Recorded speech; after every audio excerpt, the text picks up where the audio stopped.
আসসালামু আলাইকুম রহমতুল্লাহ। প্রিয় শিক্ষার্থী বন্ধুরা, ইজি অ্যাকাউন্টিং এর আজকের ক্লাসে তোমাদের স্বাগতম। আজকে আমরা বিবিএ অনার্স সেকেন্ড ইয়ারের ইন্টারমিডিয়েট অ্যাকাউন্টিং এর চ্যাপ্টার 4 কারেন্ট লাইবিলিটিস অ্যান্ড কন্টিজেন্সিস নিয়ে আলোচনা করব। এই কারেন্ট লাইবিলিটিস অ্যান্ড কন্টিজেন্সিস এর উপর আজকে আমাদের ক্লাস নাম্বার 2, অর্থাৎ আজকে আমরা দ্বিতীয় ক্লাস আলোচনা করতেছি। এই চ্যাপ্টারটি আবার বিবিএ অনার্স 4th ইয়ারে অ্যাকাউন্টিং থিওরি বইয়ে চ্যাপ্টার 9 হিসেবে কন্টিজেন্সিস অ্যান্ড ডিসক্লোজার নামে আছে। তো আশা করি এই ক্লাসটি করলে তোমরা বিবিএ অনার্স সেকেন্ড ইয়ার এবং বিবিএ অনার্স 4th ইয়ার সাথে সাথে বিবিএস পাস কোর্সের সেকেন্ড ইয়ারের স্টুডেন্টরা উপকৃত হতে পারবা ইনশাআল্লাহ। তো চলো আমরা আমাদের ক্লাসটি শুরু করি। তার আগে বলে নিই, যারা আমার চ্যানেলটি এখনো সাবস্ক্রাইব করোনি তারা অবশ্যই সাবস্ক্রাইব করবা এবং তোমাদের বন্ধুদের সাথে শেয়ার করবা ইনশাআল্লাহ। এবং আমাদের ক্লাসটি তোমাদের কেমন লাগলো তা অবশ্যই আমাদেরকে কমেন্ট বক্সে জানাবা। তো এখন আমরা ইজি ক্লাস 1-এ দেখি, the following are selected in 2014 transaction of FX corporation. এখন দেখো 2018 সালের কিছু লেনদেন এখানে দেখা যাচ্ছে। বলা আছে purchase inventory from star company on account টাকা 50,000 again records the purchase gross and uses periodic inventory system. Gross method মানে হচ্ছে আমরা যে টাকার পণ্য ক্রয় করেছি সেই টাকায় লিখতে হবে, এবং পিরিয়ডিক ইনভেন্টরি সিস্টেম লেখার বলার কারণে আমরা এখানে পারচেসকে পারচেস নামে লিখব। যদি এখানে আমাদের বলা হয়তো পারপিচুয়াল ইনভেন্টরি সিস্টেম ফলো করতে, তাহলে আমরা পারচেসকে মার্চেন্ডাইজ ইনভেন্টরি লিখতাম। এখানে একটা জাবেদা দিতে বলছে। অক্টোবরের 1 তারিখে আমরা একটা নোট ইস্যু করেছি, 12% নোট। তো তোমরা সবাই জানো, যেহেতু প্রথম ক্লাসটা তোমরা করেছো, এখানে আমরা জানি নোটের পার্সেন্ট উল্লেখ থাকলেই এটি ইন্টারেস্ট বেয়ারিং নোট। তারপর অক্টোবরের 1 তারিখে বলা আছে ব্রড টাকা 50,000 from shore bank by issuing 12 month non interest bearing note 56,000 টাকায়। তাহলে এখানে দুইটা নোট ইস্যু করা আছে, একটা ইন্টারেস্ট বেয়ারিং নোট আর একটা নন ইন্টারেস্ট বেয়ারিং নোট। এগুলো যখন জাবেদা করবো তখন আমরা কোয়েশ্চেনটা পড়বো। এখন বলা হয়েছে দেখো প্রিপেয়ার জার্নাল এন্ট্রিজ, আমাদের জার্নাল করতে হবে এই ট্রানজাকশনগুলোর। Prepare adjusting entries, adjusting entry দিতে হবে। এবং এরপর সি নাম্বারে বলছে যে total net liability to be reported in December 31 balance sheet. Balance শিটে আমাদের লাইবিলিটিটা দেখাইতে বলছে। এখানে বলছে ইন্টারেস্ট বেয়ারিং নোটের জন্য এবং নন ইন্টারেস্ট বেয়ারিং নোটের জন্য। তো চলো এই ম্যাথটা আমরা কিভাবে সমাধান করব আমরা দেখে আসি। প্রথমে আমরা সমাধান করব রিকোয়ার এ। রিকোয়ার এটা বোঝানোর জন্য আমি এখানে তোমাদের কোয়েশ্চেনটা আমার সলিউশনের উপরে রেখেছি যাতে তোমরা সহজে বুঝতে পারো। তো প্রথম জার্নালটা আমাদের বলা হয়েছে, যেহেতু আমাদের প্রথমে জার্নাল এন্ট্রিজ করতে হবে এ নাম্বার রিকোয়ারমেন্টে। প্রথম জার্নালটা সেপ্টেম্বরের 1 তারিখ, আমরা লিখেছি 2018 September 1। Purchase inventory from star company. Star কোম্পানির কাছ থেকে আমরা পণ্য কিনেছি অন অ্যাকাউন্ট মানে ধারে। কত টাকার? 50,000 টাকার।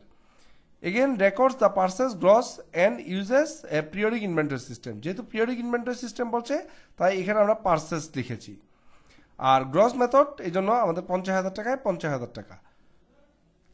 আর অ্যাকাউন্টস পেয়েবল ক্রেডিট, কারণ পণ্য ধারে ক্রয় করলে purchase debit, accounts payable credit. আমরা কারণটা লিখলাম টু রেকর্ড ক্রেডিট পারচেস। তো আশা করি এই ম্যাথটা তোমরা বুঝতে পারছো। এরপর অক্টোবর 1 তারিখে বলছে ইস্যু টাকা 50,000 12 month 12% note to star in the payment of account. এই যে আমরা সেপ্টেম্বরের 1 তারিখে ধারে পণ্য ক্রয় করেছিলাম স্টার কোম্পানির কাছ থেকে, তাকে আমরা টাকা না দিয়ে অক্টোবরের 1 তারিখে একটা নোট দিয়ে দিলাম, যে নোটে 12% আমরা সুদ দিব 12 মাস মেয়াদি। তো 12 মাস মেয়াদি 12% সুদে যে নোটটা আমরা ইস্যু করেছি এটা ইন্টারেস্ট বেয়ারিং নোট। আর ইন্টারেস্ট বেয়ারিং নোট যখন আমরা কাকে ইস্যু করেছি?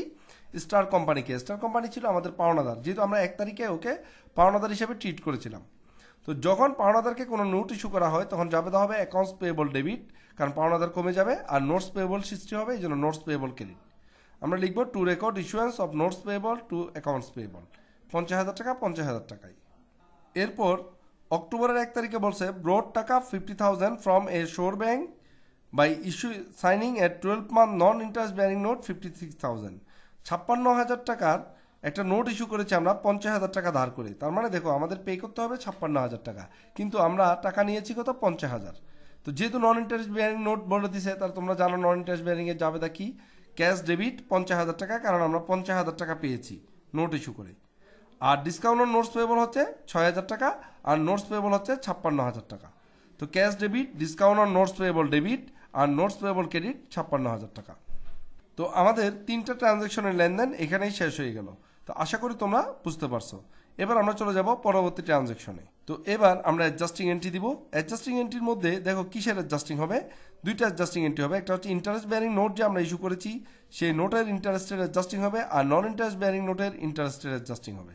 তো অক্টোবরের 1 তারিখে যেহেতু দুইটাই নোট ইস্যু করেছি একই তারিখে, তো অক্টোবর নভেম্বর ডিসেম্বর 3 মাসের সুদের জাবেদা হবে। ইন্টারেস্ট বেয়ারিং নোটের সুদের অ্যাডজাস্টিং তোমরা জানো interest expense debit, interest payable credit. নোটের মূল্য কত? 50,000, 12% ইন্টারেস্ট। 12 দিয়ে ভাগ 3 দিয়ে গুণ করলে 3 মাসের সুদ আসে 1500 টাকা। আশা করি এটা বুঝতে পারছো।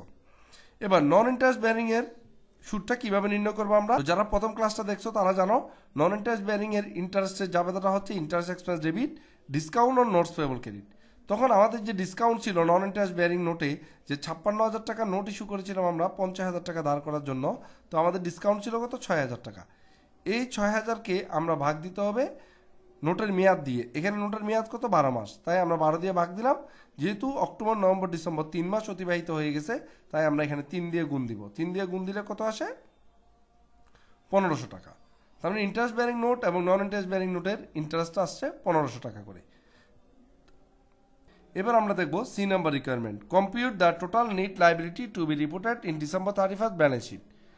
ইন্টারেস্ট বেয়ারিং নোট এবং নন ইন্টারেস্ট বেয়ারিং নোটের ব্যালেন্স শিট প্রেজেন্টেশনটা আমাদের করতে হবে। তো এখন দেখো দুইটা নোটের মূল্য কত?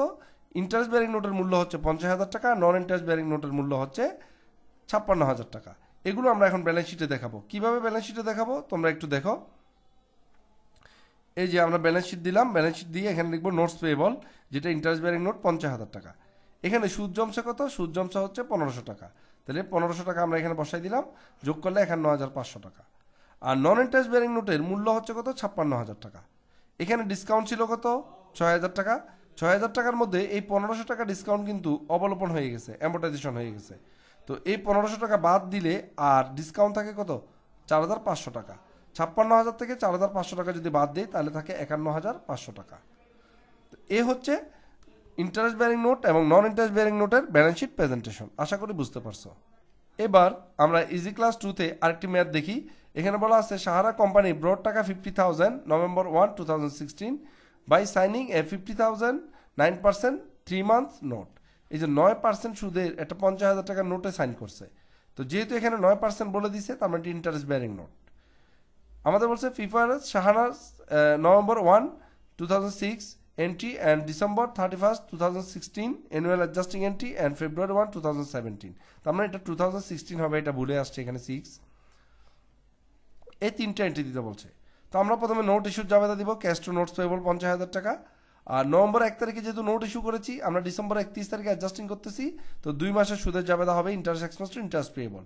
50,000 এর 9% করে 12 দিয়ে ভাগ 2 দিয়ে গুণ। এবার আমরা ফেব্রুয়ারির 1 তারিখে এই নোটটা পরিশোধ করতে হবে। ফেব্রুয়ারির 1 তারিখে যদি নোট 3 মাসের নোট পরিশোধ করে দিই, আমাদের 2 মাসের সুদ কিন্তু অ্যাডজাস্টিং হয়ে গেছে। তাহলে বাকি আছে কয় মাস? বাকি আছে আর 1 মাস। তো যে নোটটার সুদ অ্যাডজাস্টিং হয়েছে সেটা হবে ইন্টারেস্ট পেয়েবল নামে, আর যে 1 মাসের সুদ এখনো বকেয়া রয়েছে সেটা হবে ইন্টারেস্ট এক্সপেন্স নামে।